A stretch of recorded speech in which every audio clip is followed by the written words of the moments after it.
Welcome to new Paramount अड्डा। और आज की जितनी भी महत्वपूर्ण करंट अफेयर्स हो रही है उसके बारे में हम चर्चा करेंगे। कितने महत्वपूर्ण करंट अफेयर्स हो रहे हैं। देखिए, करंट अफेयर्स का क्रेज आपको पता ही पता है। अगर करंट हम लोगों का इस तैयार नहीं होता है तो हमें बहुत सारी प्रॉब्लम होती है। इसलिए करंट अफेयर्स को हम लोग एक तरह से अपना एक महत्वपूर्ण पार्ट लेकर चलते हैं, ठीक है। तो इसलिए करंट अफेयर्स जो है हमारा बहुत महत्वपूर्ण होता है। इसलिए करंट अफेयर्स को हमें कभी भुलाना नहीं चाहिए और इसको साथ में लेकर के ही चलना चाहिए। आइए बच्चों, देखते हैं कि आज 24 क्या हो गया। आज जो है आपका 24 जो है आपका डेट हो गई, तो हम देखेंगे कितना महत्वपूर्ण हो रहा है। यानी 24 मई 2020 ये आज आपकी जितनी भी करंट अफेयर्स निकल करके आ गई, हम सारा का सारा इसमें क्या करेंगे, डिस्कशन करेंगे, ठीक है। आज थोड़ा सा मैं नया फीचर इसमें 1 बाय 1 क्वेश्चन लाने का प्रयास किया है, ताकि समय के अनुसार अपने आप में बदलाव बहुत ज़रूरी है, ठीक है। तो आइए दोस्तों देखते हैं पहला क्वेश्चन कौन सा है, इसके बारे में चर्चा कर लेते हैं। कितने महत्वपूर्ण क्वेश्चन हो रहे हैं, ठीक है। तो ये आपका क्वेश्चन होंगे 24 मई के होंगे। और आप जो ये वीडियो अगर पसंद आया आपको तो लाइक शेयर सब्सक्राइब जरूर किया करिए। देखिए, इससे क्या होता है, मेरा मोटिवेशन होता है और मैं अच्छा से अच्छा आप लोगों को क्या करता हूँ, फ्यूचर लाने का प्रयास करता हूँ, ठीक है। तो यहाँ पर आपको देखना है कि ये मेरा यूट्यूब चैनल है, न्यू पैरामाउंट अड्डा है, और यहाँ पर आपका रेड कलर में होगा, आप इसको सब्सक्राइब कर लीजिए। अब बेल आइकन आप ज़रूर प्रेस कीजिए, ताकि आने वाले एग्ज़ाम के लिए जो भी बच्चा नया हो हमसे जुड़े तो वो क्या करे कि इसको बेल आइकन जरूर दबा ले, ताकि समय समय पर हमें नोटिफिकेशन आप लोगों को मिलती रहे। चलिए पहला क्वेश्चन लेते हैं।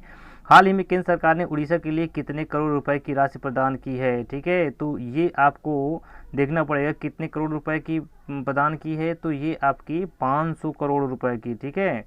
यानी ये 500 करोड़ रुपए की जो राशि प्रदान की गई है, ठीक है। तो उसमें आपको याद रखना पड़ेगा कि हाल ही में उड़ीसा के जो उड़ीसा में जो अभी हाल ही में अम्फान नाम का तूफान आया है। कौन सा? अम्फान नाम का एक तूफान आया है, और उसके लिए अम्फान नाम का एक तूफान आया है, उसके लिए उड़ीसा सरकार ने कितना 500 करोड़ रुपए की राशि प्रदान की। इसका करेक्ट आंसर आपका डी हो जाएगा, ठीक है। आपको बच्चों याद रखना पड़ेगा, जो अम्फान नाम का तूफान है इसके लिए 500 करोड़ रुपए की राशि प्रदान की गई है।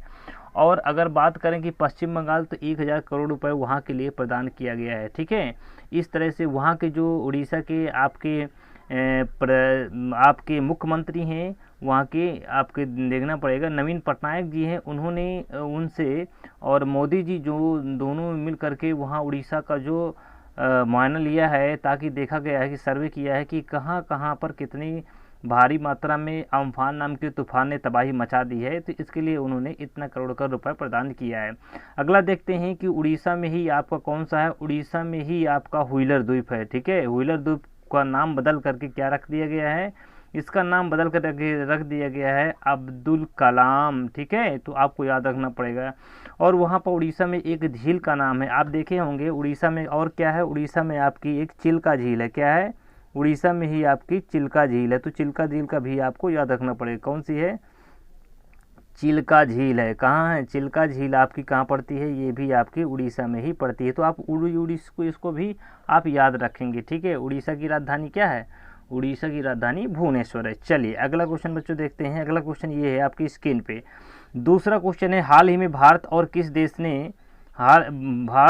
किस देश ने बंदरगाहों और 2 प्रोटोकॉलों के संचालन के लिए एक समझौते पर हस्ताक्षर किए। तो ये बेटा 5 बंदरगाह हैं। कितना है आप ध्यान रखना है, 5 हैं, और यहाँ पर 2 प्रोटोकॉल पर हस्ताक्षर किए हैं, ठीक है। तो आपको इतना याद रखना पड़ेगा कि पूछ लेता है कभी कभी, तो ये कौन सा कंट्री है आपका? बांग्लादेश है। कौन सा? इसमें है आपका जो आएगा बांग्लादेश आएगा, ठीक है। आपको इतना याद रखना है, बांग्लादेश ने किया है, ठीक है। अब बांग्लादेश की राजधानी क्या है? ढाका है। बांग्लादेश की है मुद्रा टाका है, ठीक है। और बांग्लादेश के पीएम का क्या नाम है? आपको याद रखना है। पीएम को देख लेते हैं। पीएम का क्या नाम है? पीएम का नाम है शेख हसीना। क्या नाम बच्चों? शेख हसीना इसका नाम है, ठीक है।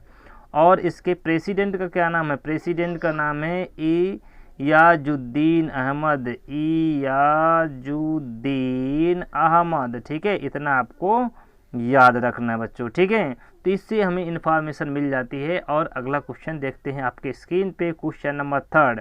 हाल ही में आरबीआई ने रेपो रेट में कितने % की कटौती की है? तो देखो आरबीआई ने कितने % की कटौती की है, तो आरबीआई ने रेपो रेट पहले कितनी थी, रेपो रेट जो है हमारी अभी हाल ही में इसके पहले थी, तो ये 3 कितना 3 यानी कह सकते हैं कि 3 पॉइंट, ये आपकी रेपो रेट कितनी है 7.5 है। ठीक है, आपको याद रखना पड़ेगा जो रेपो रेट है 3.75 है। ठीक है, % में। अब इसमें उसने 0.4% यानी इसका करेक्ट आंसर ए हो जाएगा। 0.4% की क्या कर दिया है, 0.4% की उसने क्या कर दिया है, कटौती किया है। तो ये कितना बन जाएगा, माइनस कर देंगे यहाँ पर, तो ये बन जाएगा आपका 3.75, इतना आपका बचा हुआ है। ठीक है, तो इतना आपको याद रखना पड़ेगा, इतना आपका बचा हुआ है। तो इतनी बची हुई है, यानी कह सकते हैं कि इसमें कटौती की गई। इससे क्या होगा, बैंक जो पाएंगे, लोन पाएंगे, उससे उनको कम रेट पर मिलेगा। ठीक है, जब वो कम रेट पर मिलेगा तो जनता को कम रेट पर ही बैंक लोन प्रोवाइड करेंगे। ठीक है, अगला अब बात कर लेते हैं इसमें, और थोड़ा सा देख लेते हैं, और थोड़ा सा ये देखते हैं कि इसके बारे में चर्चा कर लेते हैं। इसमें आपको मैं बता दूं कि आरबीआई की स्थापना कब हुई थी, इस्टेब्लिश कब हुआ था, तो ये 1900 कब हुआ था, 1900 आपका कब इस्टेब्लिश हुआ था, 1935 में इसकी स्थापना हुई थी। नेशनलाइजेशन कब हुआ था इसका राष्ट्रीयकरण कब हुआ था, इसका जो राष्ट्रीयकरण कब हुआ था ये भी आपको देखना पड़ेगा, आपका कब हुआ था। इसका राष्ट्रीयकरण 1949 में हुआ था। ठीक है, HQ हेडक्वार्टर कहाँ है इसका, मुंबई है। ठीक है, इतना भी आपको याद रखना पड़ेगा। और इसके हाल ही में गवर्नर कौन, शक्तिकांत दास जी हैं। तो आपको इतना इसके बारे में एक्स्ट्रा इन्फॉर्मेशन मिल जाती है। ठीक है, इतना। अब देखते हैं क्वेश्चन नंबर 4 चलते हैं। हाल ही में इजराइल के प्रधानमंत्री कौन, इजराइल के जो प्रधानमंत्री हैं बेंजामिन नेतन्याहू कितनी बार प्रधानमंत्री बने हुए हैं, कितनी बार प्रधानमंत्री बने हैं? तो प्रधानमंत्री जो इजराइल के बने हुए हैं वो कितनी बार, ये 5वीं बार बने हुए। कितनी बार बने हुए हैं आपको याद रखना पड़ेगा, इजराइल के जो बने हुए हैं 5वीं बार बने हुए हैं। ठीक है, तो आपको इतना याद रखना पड़ेगा। और यहाँ जो इजराइल में बना हुआ है, तो आपको इससे पहले भी क्वेश्चन आया था कि कौन बने हुए हैं, तो बेंजामिन नेतन्याहू ही 5वीं बार बने हैं, आपको इतना याद रखना पड़ेगा। ठीक है, चलिए नेक्स्ट क्वेश्चन देखते हैं। अगला क्वेश्चन ये है कि हाल ही में, अगला क्वेश्चन ये है कि हाल ही में, अगला क्वेश्चन ये है कि हाल ही में रामनाथ कोविंद जी, ठीक है, अपने वेतन का क्या है, राष्ट्रपति जो हैं रामनाथ कोविंद जी ने अभी हाल ही में उन्होंने ये घोषणा किया है कि अपने वेतन का कितना, अपने वेतन का कितना %, यानी कोविड-19 की महामारी के लिए कितना % दिया है। उन्होंने सरकार के लिए कहा है कि 30% जो है हम लोग क्या करेंगे, ये महामारी से बचाव के लिए दिया जाएगा। कितना, 30% उन्होंने कहा कि महामारी के बचाव के लिए हम लोग 30% देंगे। तो आपको याद रखना पड़ेगा जो रामनाथ कोविंद जी हैं, यानी प्रेसिडेंट ऑफ इंडिया, यानी कह सकते हैं कि तीनों कमांडर, थल सेना, वायुसेना और नौसेना के जो अध्यक्ष होते हैं यही होते हैं आपके राष्ट्रपति होते हैं। ठीक है, तो 30% उन्होंने कहा है कि मैं अपनी जो हमारी सैलरी होगी उससे मैं इस महामारी के लिए दे दूंगा। ठीक है, और इसमें और एक क्वेश्चन पूछा जाता है कि राष्ट्रपति जो है अपना त्यागपत्र कितना किसको देता है, उपराष्ट्रपति को देता है। ठीक है, और इसमें कार्यपालिका का जो वास्तविक शक्ति होती है वो किस में होती है, वो होती है प्रधानमंत्री में होती है। लेकिन नाम मात्र की अगर शक्ति की हम बात करें तो ये आपकी किस में होगी, ये आपकी राष्ट्रपति में नाम मात्र की होती है, लेकिन वास्तविक शक्ति आपकी प्रधानमंत्री में होती है। इससे ये भी क्वेश्चन आपको याद रखना है। नेक्स्ट क्वेश्चन देखते हैं। नेक्स्ट क्वेश्चन क्या कहता है कि हाल ही में किस राज्य से गुजरने वाले प्रवासी श्रमिकों के लिए, किसके लिए, प्रवासी श्रमिकों के लिए चरण पादुका अभियान शुरू किया गया। कौन सा चरण पादुका अभियान शुरू किया गया है, तो हाल ही में, इसका जो करेक्ट आंसर हो जाएगा आपका ए हो जाएगा। यानी मध्य प्रदेश सरकार ने हाल ही में ये जो चरण पादुका अभियान चालू किया है, यानी वहाँ से जो श्रमिक निकलेंगे उनके लिए व्यवस्थाएं देना, उनको रहने का और उनका जांच वगैरह भी जितना भी होगा सारा का सारा उन्होंने इसके बारे में कहा। किस सरकार ने कहा है, मध्य प्रदेश सरकार ने कहा। किसने कहा है, मध्य प्रदेश सरकार ने कहा है। तो आपको इतना इसके बारे में भी याद रखना पड़ेगा। चलिए अगला क्वेश्चन देखते हैं कि हाल ही में किस राज्य सरकार ने बुखार क्लिनिक, कौन सा बुखार क्लिनिक की शुरुआत की है। यानी मध्य प्रदेश सरकार ने बुखार क्लिनिक की शुरुआत हाल ही में की है। चलिए, वहाँ के सीएम क्या नाम है? शिवराज सिंह चौहान, अभी हाल ही में बने हैं, बीजेपी पार्टी के हैं, ठीक है। और गवर्नर कौन है वहाँ पे? लालजी टंडन हैं, ठीक है। पार्क की बात कर लेते हैं तो कान्हा नेशनल पार्क हो गया, संजय राष्ट्रीय नेशनल पार्क हो गया, बांधवगढ़ हो गया, पचमढ़ी हो गया, ठीक है। इस तरह के बहुत सारे जो नेशनल पार्क है और टाइगर स्टेट के भी नाम से इसको हम मध्य प्रदेश को जानते हैं। तो इसलिए इसका करेक्ट आंसर आपका क्या हो जाता है? ए इसका करेक्ट आंसर हो जाता है। चलिए अगला क्वेश्चन लेते हैं। अगला क्वेश्चन क्या है कि हाल ही में किस राज्य सरकार से, चलिए डबल क्वेश्चन हो गया। इसमें ये है कि किसके शासनकाल में राउलट एक्ट 1919 पारित हुआ है, ठीक है। ये आपको याद रखना पड़ेगा। राउलट एक्ट जो है क्या होता है, इसके बारे में मैं थोड़ा सा आपको डिटेल चर्चा कर लेते हैं। पहले देखते हैं इसका जो करेक्ट आंसर हो जाएगा आपका ए हो जाएगा, ठीक है। ये हिस्ट्री का क्वेश्चन है, ठीक है। तो राउलट एक्ट ये होता था कि जब कोई भी, यानी जब इंडिया में गवर्नमेंट थी, किसकी, ब्रिटिश सरकार थी, यहाँ पर कब्जा किए हुए थे, तो उन्होंने एक नियम बनाया था। किसी भी संदेह व्यक्ति को, चाहे वो गलत काम किया हो या ना किया हो, लेकिन अगर कोई भी व्यक्ति संदेह में पाया जाता है, उसको क्या करते हैं? डायरेक्ट कैप्चर कर लिया जाता था और उसको बंद कर दिया जाता था बिना कोई सबूत के, बिना गवाह के, ठीक है। तो ये था, तो ये लॉर्ड चेम्सफोर्ड के शासनकाल में आया था। किसके शासनकाल में? लॉर्ड चेम्सफोर्ड के शासनकाल में ये आया था। आपका क्वेश्चन यहाँ से बन जाता है, ठीक है।